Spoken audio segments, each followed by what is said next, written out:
بل یو بل ته پوس کوي چې یو انسان منځ کوي او د هغه په زړه کې شک شو چې څو رکعات یې وکړل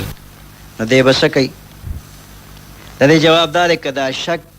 په عمر کې په اول ځل راغلی دی نو بس دی د سلام وګرځوي او دا مونځ دی بیا د سره کي او که دا شک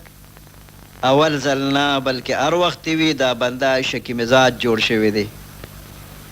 نو اوس 3 رکعاته مې کړي دي او که 4 دا شک یې راغی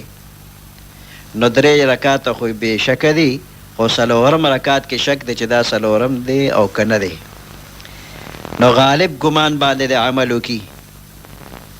دا غالب دا دی چې دا 3 رکعاته دي 4 پکې نشته دی نو په دې 3 رکعاتو د هم قاعده وکړي شاید چې دا 4 رکعات وي او په 4 رکعات قاعده فرض ده که ویې نه کړه مونځ به ونه شي نو په دې 3 رکعاتو قاعده وکړي او د قاعدې نه پس د بیا پاسې بل رکعات دی وکړي ځکه چې شاید دا ممکنه ده چې دا خو 3 رکعات او 4 رکعات لا پاتې دی نو بل رکعات دی وکړي بیا د قاعده وکړي او آخر کې د سجده سهوه وکړي مونځ وشو